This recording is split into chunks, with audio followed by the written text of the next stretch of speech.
Bienvenue à la ferme linguistique. Bem-vindos à Добро Fazenda пожаловать Linguística. Welkom bij de مرحبا بكم في مزرعة Ferme linguistique. Welcome Oseo. to Linguistic Farm.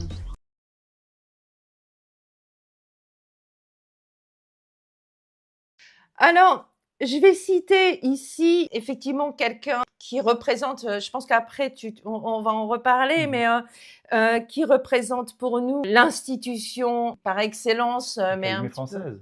l'Académie L'Académie française. française. Et effectivement, c'est Michel Serres qui parle de ces choses-là. Alors, je le cite. On a bien cassé du sucre sur le dos de l'Académie française, mais enfin, je vous invite quand même à lire Michel Serres, vous verrez que c'est pas mal quand même. Voilà. Donc, je commence par sa conclusion. Indépendamment du fait qu'il soit à la comédie. La comédie. C'est révélateur. Indépendamment du fait qu'il soit à l'Académie française, enfin, il y a des idées à considérer. Exactement. Ouais. Mais surtout, je commence par sa conclusion, c'est la grammaire révèle des solutions dont la facilité relative évite les batailles idéologiques, d'autant plus féroces qu'elle soulève des tempêtes dans un verre d'eau. Hein. Mmh. C'est un petit peu l'impression qu'on peut avoir par rapport à la féminisation. Moi, je commente, en gros, le vrai combat politique, c'est pas là qu'il faut le mener. C'est ça. Exactement. Mmh. Et puis en plus, ce qu'il explique, et c'est bon, c'est ça qui est intéressant dans,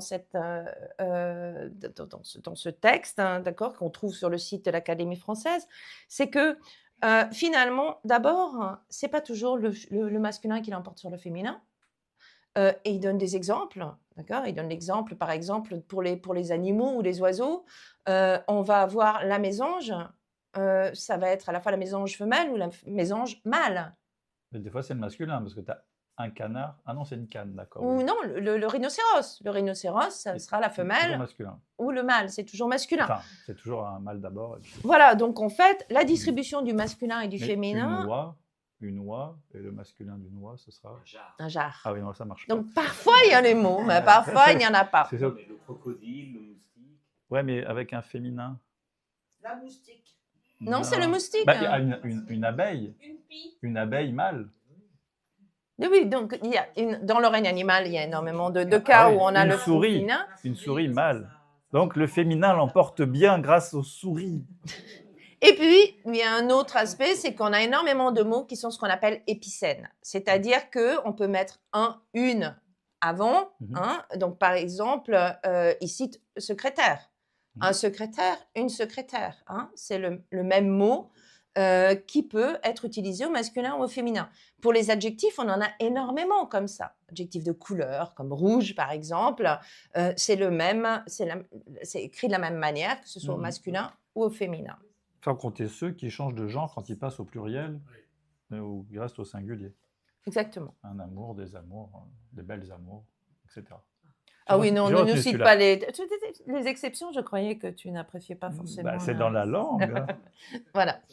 Alors, il y a un exemple aussi qu'il cite où, dans ce cas-là, il n'est pas tout à fait d'accord avec une autre membre de l'Académie française, qui Ah, est ils ont Hélène des Carrère-Dancos. chamailles aussi au sein de l'Académie française. Bon, comme tous, hein, il y a des fois, on a une idée, mais c'est à ça que ça sert le débat. C'est-à-dire, on va avoir une C'est pour ça qu'on est idée. là. On va y réfléchir et puis se dire, bon, c'est vrai que c'est un petit peu absurde. Mhm. Là, le secrétaire, on a la possibilité de mettre au féminin et au masculin. Et effectivement, Hélène Carrère-Dancos, elle voulait absolument être appelée le secrétaire perpétuel de l'Académie française. Et ce que dit Michel Serres, c'est qu'il dit, on a le féminin de secrétaire, pourquoi dire madame le secrétaire? Alors que pour le métier subalterne, de celle qui va effectivement taper, qui sera à l'Académie française aussi ou n'importe où, là, on utilisera le féminin. Donc, il dit, je suis tout à fait d'accord sur le fait que secrétaire, au féminin, ça vaut pour les métiers subalternes et ça vaut aussi pour une fonction aussi haute que celle de secrétaire perpétuel de l'Académie française. Et Hélène Carrère-Dancos, elle veut qu'on dise d'elle qu'elle est le secrétaire parce qu'elle a une fonction prestigieuse au sein de l'Académie française. Exactement. Mhm. Donc, il y a C'est effectivement... un choix de femme. Voilà, voilà, Surtout. voilà. Donc peut-être qu'elle se masculinise en accédant à l'Académie française. Il y a eu tellement peu de femmes dans l'Académie. que- Donc il y a effectivement des manières d'utiliser la langue qui peuvent tendre à introduire des discriminations. Mais c'est l'utilisation, c'est pas la langue en elle-même ni la grammaire qui obligatoirement nous porte vers cette discrimination. Mais alors dans ce cas-là, quels sont les arguments des partisans et des opposants à cette féminisation? Puisque là, on a un homme Michel Serres, qui est plutôt partisan d'utiliser les formes féminines. On a une femme, les deux étant académiciens, qui préférerait utiliser le masculin pour qu'on parle d'elle. Ça devient compliqué. Tu pourrais nous ramener les arguments des uns et des autres, qu'on s'y retrouve un peu parce que... Alors, pour ça, je vais raconter une petite histoire qui est la petite histoire que la plupart des femmes qui ont voulu, ou des hommes d'ailleurs, qui ont voulu défendre la féminisation des noms de métiers en particulier, ont utilisé. Alors, quelle est cette petite histoire? On a un monsieur qui est avec son enfant et son enfant se fait renverser par une voiture. Il le prend, il l'emmène immédiatement à l'hôpital. Ils arrivent à l'hôpital. On emmène immédiatement son enfant dans la salle d'opération pour qu'il soit opéré. À ce moment-là, le médecin arrive et puis il dit, s'il vous plaît, allez chercher un collègue parce que c'est mon fils, je ne peux pas l'opérer. Est-ce que vous comprenez ce qui s'est passé? Donc le médecin dit, je ne peux pas l'opérer, c'est mon fils. Oui. Alors qu'il était avec son père dans la rue. Alors qu'il est avec son père dans la Donc rue. c'est une dame, le médecin. Exactement. Ouf, j'ai compris. Sauf que normalement, c'est parce que tu as vraiment... C'est parce que c'est le sujet Oui, de la faux, conférence. Ça m'a mis sur la piste. Voilà. Donc, qu'est-ce qu'on vous dit? On vous dit, vous ne pouvez pas imaginer que ça peut être une femme parce que le nom de la fonction, du métier, est au masculin. Oui, c'est ça, on peut en douter. Mais maintenant, je vais proposer une petite devinette. Je vais vous demander de penser à un oiseau. D'accord? Donc, vous pensez tous à un oiseau. Et je vais demander, tiens, Sacha, qu'est-ce que tu as pensé comme oiseau? Un moineau. Il y en a beaucoup d'autres qui ont pensé à un moineau? Non, moi j'ai Non. pensé à une colombe. D'accord. Et vous, vous avez pensé à quoi? À une mésange. D'accord. Est-ce que quelqu'un parmi vous a pensé à une poule ou à un canard? Ah, oui, Mais ça ne vous empêche pas de savoir que c'est un oiseau, non? Non. Donc, ce qui se passe ici, c'est qu'on a un espèce de prototype. D'accord? Le prototype de l'oiseau pour nous, dans nos cultures, hein, ça sera peut-être différent dans d'autres cultures, c'est un oiseau qui vole, hein, déjà, parce que bon, le canard, il vole quand même, c'est le canard sauvage. Ouais, mais... moins que la colombe. Ou le moineau. Voilà, donc c'est effectivement, on a un prototype, mais ça ne nous empêche pas de voir le monde tel qu'il est et de savoir que dans la catégorie des oiseaux, il y a aussi les canards. Et c'est un peu pareil pour le médecin, c'est-à-dire que l'image, mais là c'est moi même, parce que le stéréotype du médecin, on a peut-être encore le vieux monsieur qui... voilà, mais on a quand même aussi l'habitude de voir des médecins qui sont des femmes. Donc en fait, si on regarde, par exemple, sur Google, les images, si j'écris oiseau, vous voyez que j'ai effectivement ni poule ni canard. Généralement, ça va être ce qu'on trouve sur les imagiers, ce à quoi on associe l'étiquette de l'oiseau.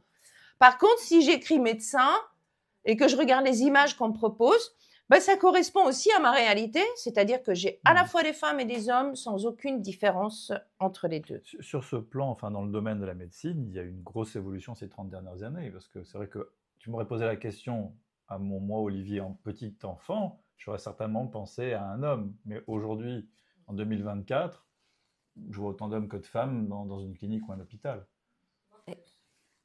Voire plus. Oui, oui. Peut-être plus, oui.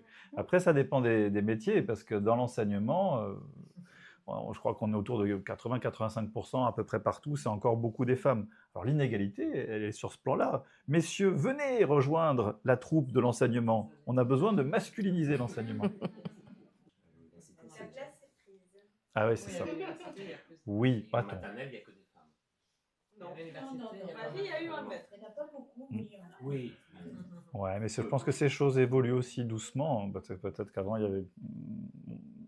Comment dire, on était moins porté à faire certains métiers qui étaient connotés féminins ou au contraire portés à faire certains métiers parce qu'ils étaient connotés masculins. Mais ces choses, j'espère, sont en train d'évoluer. Ça évolue, oui, je pense aussi.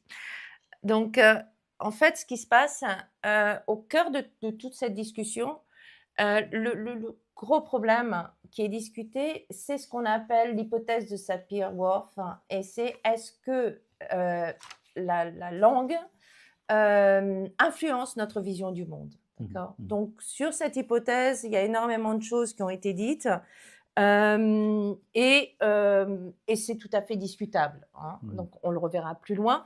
Mais par exemple, je sais qu'en parlant avec Olivier, j'ai appris qu'en japonais, il n'y a pas de féminin et masculin. Donc, le problème du genre dans la grammaire, le fait qu'il n'existe pas cette distinction, est-ce que ça a changé quelque chose par rapport effectivement aux appellations de métiers et à la distribution des femmes et des hommes dans les différents métiers? On avait bien discuté de cette question-là. C'est clair que dans la langue japonaise, dans la société japonaise, il y a des hommes et des femmes, et puis des gens qui ont qui ont toutes sortes d'orientations sexuelles.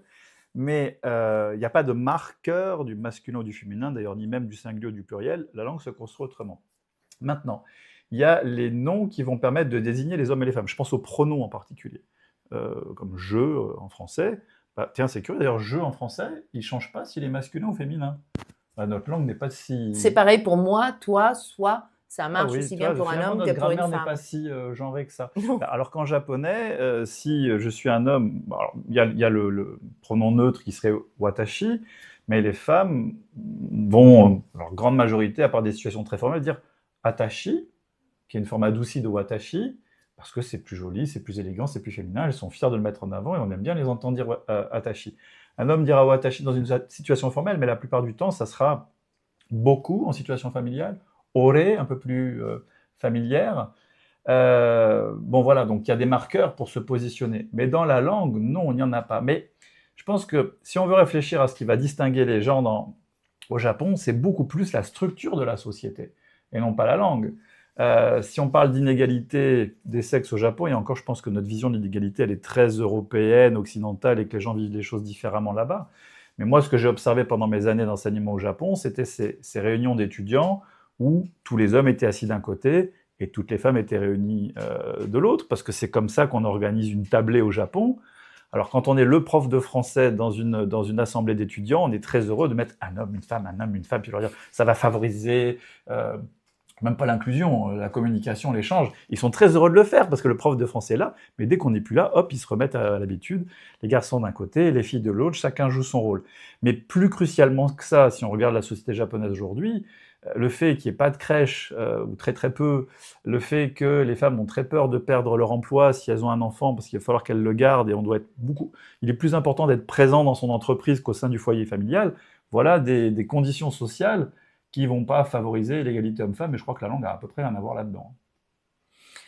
Oui, c'est un peu, bon, on en parlera tout à l'heure, mais c'est un peu ce sur quoi j'arriverai avec d'autres citations, mais le fait de créer le mot ingénieur avec un E n'empêche pas dans notre société le fait d'avoir toujours beaucoup moins d'ingénieurs femmes que hommes. Donc, pour réussir à arriver à une égalité, il y a des tas d'autres choses sur lesquelles il faut travailler. Et c'est aussi une image au niveau culturel, etc., du garçon qui est meilleur en maths que la fille. La fille est sensible, alors elle sera artiste, elle fera de la musique, et le garçon, il doit être rationnel, donc il doit être bon en sciences, et on leur met ça dans la tête. Voilà.